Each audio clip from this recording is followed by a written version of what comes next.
The atmosphere inside Riverside Funeral Home was heavy with grief and reverence. Friends, family, and fellow officers stood in solemn silence, paying their final respects to Chief Richard Harrison, a man who had dedicated his life to justice and integrity. The soft murmurs of condolences and the minister's solemn prayers filled the air, blending with the occasional stifled sobs of the mourners. The polished mahogany coffin rested at the front, adorned with white lilies, a symbol of honor and remembrance. But amidst this sorrowful scene, an unexpected disturbance shattered the quiet. Max, Chief Harrison's loyal German shepherd and former K-9 partner, suddenly erupted into frantic barking. His deep, desperate cries echoed off the walls, drowning out the minister's words. His body trembled with intensity, ears pinned back, and sharp eyes fixed on the coffin. The mourners exchanged uneasy glances. Some assumed the dog was merely overwhelmed with grief, unable to understand the finality of his master's passing. But Detective Michael Carson knew better. Carson had spent years in law enforcement and had seen Max at crime scenes before. This wasn't mourning, this was an alert. The dog wasn't just grieving, he was trying to tell them something. Before anyone could restrain him, Max lunged toward the coffin, knocking over the carefully arranged floral tributes. Gasps rippled through the room. Chief Harrison's widow, Sarah, covered her mouth, eyes wide with shock and fear. "Get that damn dog out of here!" Deputy Chief Parker barked, his face flushed with anger. 2 officers rushed forward to grab Max, but the dog was relentless. He snarled, tearing at the silk lining of the coffin with his teeth, his claws scraping against the wood. The chaos in the room escalated as hands reached out to stop him, but Carson stepped forward, his instinct screaming that something was wrong. "Wait!" His voice cut through the commotion, firm and commanding. He raised a hand, his blue eyes locked onto the casket. A cold dread settled in his chest as he spoke the words that would change everything. "Open it! Open the coffin! Now!" A stunned silence fell over the room.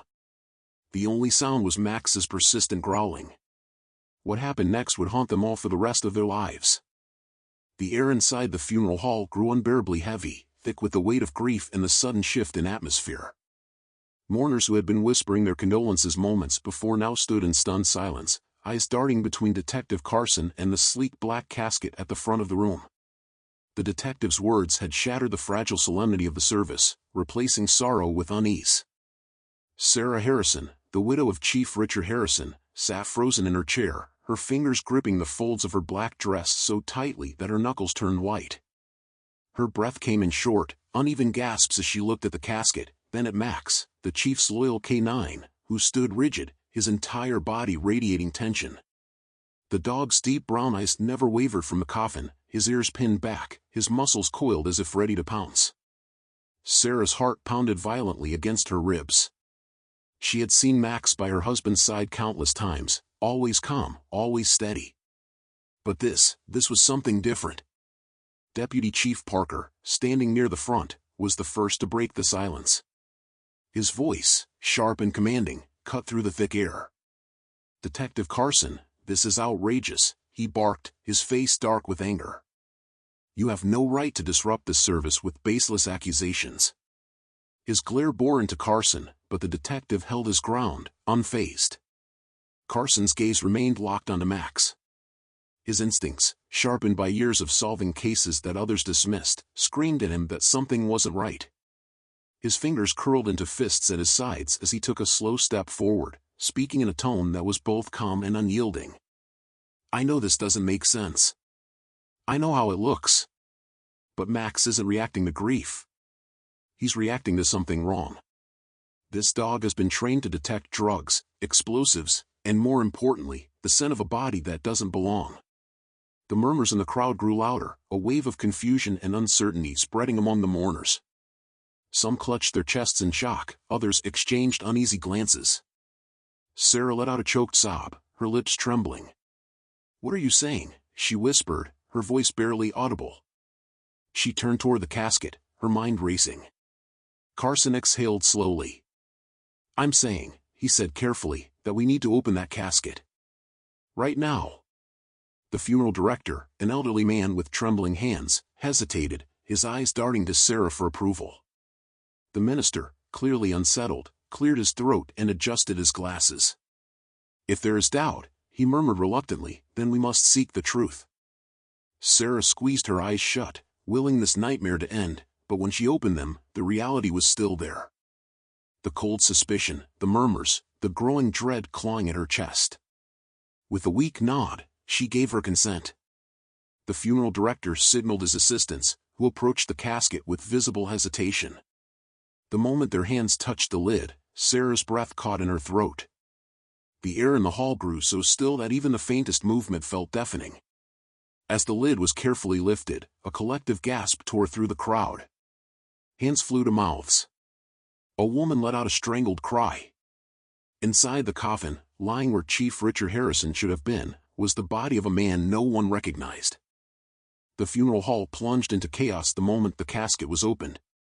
A collective gasp rippled through the mourners, followed by frantic whispers and horrified murmurs. Some people instinctively stepped back as if afraid of what they had just seen, while others clutched their chests in shock. The air grew thick with unease, a suffocating weight pressing down on everyone in the room. Sarah Harrison's breath caught in her throat, her entire body stiffening as her eyes locked onto the corpse lying inside the casket.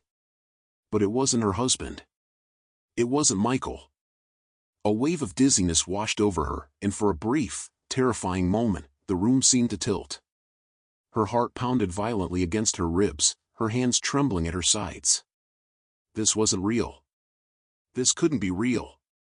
She had braced herself for grief, prepared herself to say goodbye, but nothing could have prepared her for this. Detective Carson, standing just a few steps away, didn't flinch. His gaze remained steady, carefully sweeping over the room, studying each face, each reaction. Some people were crying, others were frozen in shock. But he wasn't looking for the devastated, he was looking for the guilty. Somewhere in this room, someone already knew the truth. Someone had planned this. His jaw tightened as he fought to suppress the growing sense of unease creeping up his spine. Deputy Chief Parker, usually a man of composure and control, stumbled forward, his face drained of all color. His fingers dug into the polished wood of the casket, gripping it as though the world itself had begun to slip away beneath him. "What the hell is this?" His voice was hoarse, laced with disbelief and barely contained rage. He turned to the funeral director, his sharp glare demanding an explanation. Max, the police K-9, tense beside Carson. The German shepherd's ears perked, his nose twitching as he sniffed the air with focused intent. Then, a low, guttural growl rumbled from his throat. His body stiffened, his muscles coiled with tension. Carson's stomach dropped. He knew that growl. It wasn't fear, it was recognition. Sarah let out a strangled sob, her hands flying to her mouth as the truth crashed down on her like a tidal wave. Her husband was missing. Vanished. Stolen. Replaced by a stranger's body. Her knees threatened to give way beneath her, and she turned desperately to Carson, her wide, tear-filled eyes pleading for answers. "Where's my husband?" she whispered, her voice trembling. The funeral director, pale and visibly shaken, staggered back, shaking his head in disbelief. I don't understand," he stammered, his voice barely above a whisper. "The body was delivered properly." We never," he stopped, swallowing hard as a dozen pairs of eyes bore into him, suspicion thick in the air. Carson took a slow, deep breath, forcing himself to think through the chaos. If this wasn't Michael Harrison in the casket, then where was he? And even more disturbingly, who was this person lying in his place? His pulse quickened as a chilling realization settled in. This wasn't an accident. This wasn't a simple mistake. This was a message. And whoever had orchestrated it was watching. The room was suffocating with shock, an almost tangible weight pressing down on everyone inside. The quiet murmurs that had filled the funeral hall just moments ago had died out, replaced by a stunned silence so thick that even breathing felt intrusive. The mourners, dressed in black, stood frozen in place, their faces shifting from grief to confusion, and then to fear. But no one looked as shattered as Sarah. Sarah's chest rose and fell in uneven gasps, her hands trembling violently as she clutched the edge of the wooden pew for support. Her husband, her Michael, was gone. Not just dead, but now missing. The realization struck her like a physical blow, her heart pounding so hard she could hear it echoing in her ears. Her vision blurred, whether from unshed tears or sheer disbelief, she wasn't sure. This couldn't be happening. This was supposed to be the last time she would say goodbye, the last moment she could be near him. And now, even that had been stolen from her. Detective Carson's sharp eyes scanned the room, his experienced instincts telling him that this was no ordinary case of misplaced remains. No, this was deliberate. A crime. Someone had taken Michael Harrison's body, and they had done so for a reason. His jaw clenched as he quickly assessed the situation, noting the growing panic among the mourners, the anxious glances exchanged between funeral staff. His gut told him that someone here, someone standing in this very room, knew more than they were letting on. With practiced authority, he took a step forward, his voice firm, cutting through the uneasy silence. "No one leaves," he commanded, his tone brooking no argument. "This is now a crime scene." A murmur of protest rippled through the crowd, but before anyone could object further, Deputy Chief Parker signaled to the officers outside. Within moments, uniformed police officers moved into position, sealing off the exits, their presence making it clear that no one was going anywhere until answers were found. Sarah barely registered any of it. She felt like she was standing in the eye of a hurricane, the world spinning violently around her while she remained rooted in place, paralyzed by grief and fear. Her legs gave out beneath her, and she collapsed onto the nearest chair, her fingers tightening around the fabric of her dress as she fought to steady herself. Her breath hitched painfully in her throat. This wasn't just about losing Michael anymore. This was something bigger, something darker. Detective Carson crouched beside her, his expression softer now but his voice still firm, pressing. "Mrs. Harrison," he said carefully, "I need you to think. Is there anyone at all, who might have had a reason to interfere with your husband's burial? Any threats? Any unresolved conflicts?" Sarah's mind raced, fighting through the thick fog of her grief. Michael had always been a good man, but that didn't mean he hadn't carried his own burdens. He had worked in finance, and in the months leading up to his death, something had changed in him. He had seemed tense, distracted, constantly looking over his shoulder as if expecting something, or someone. She had asked him about it, had tried to pry, but he had brushed off her concerns with a forced smile, telling her not to worry. But now every odd moment, every cryptic remark, every restless night replayed in her mind with alarming clarity. "There was something," she whispered, her voice unsteady as she struggled to piece it together. "A few weeks before he passed. He told me he had made a mistake. That he needed to fix something. I thought he was just stressed from work, but what if it was more than that?" Carson exchanged a knowing look with Parker, his jaw tightening. If Michael had been tangled in something dangerous before his death, then this wasn't just about stealing a body. This was about covering up a secret. And whoever had gone to these lengths to take Michael's remains wasn't finished yet. The weight of Sarah's revelation settled over the room like an oppressive fog, thick with fear and unanswered questions. Detective Carson felt his pulse quicken as the implications took hold. If Michael had been entangled in something dangerous before his death, then his missing body wasn't a mere accident or some sick prank, it was deliberate. Someone had gone to great lengths to ensure that Michael wasn't just buried, but erased. The thought sent a chill through Carson's spine, sharpening his instincts. Sarah, still seated on the cold funeral bench, felt as though the world around her had begun to blur. The hushed murmurs of the other mourners faded into an indistinct hum in the background, their voices swallowed by the deafening roar in her own mind. Her hands trembled in her lap, fingers still damp from the tears she had wiped away. Her chest tightened, constricted by a mix of grief, confusion, and a growing sense of dread. She squeezed her hands together, as if grounding herself, but nothing could steady the whirlwind of thoughts racing through her mind. She thought back to the nights when Michael had been unusually quiet, retreating into himself like a man burdened by something he could not, or would not, share. His hands had always lingered too long on his phone, his eyes shadowed with concern.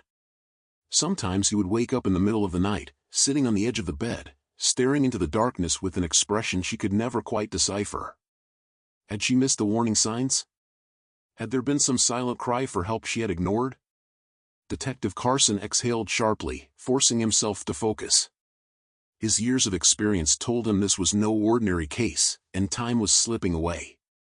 He turned toward Deputy Chief Parker with renewed urgency. "We need a full security sweep of this building," he ordered, his voice cutting through the stillness. "Check every camera, question every staff member, and cross-check every visitor who came through today. Someone had to have seen something." The officers quickly dispersed, their movements purposeful and swift. Yet Sarah barely noticed.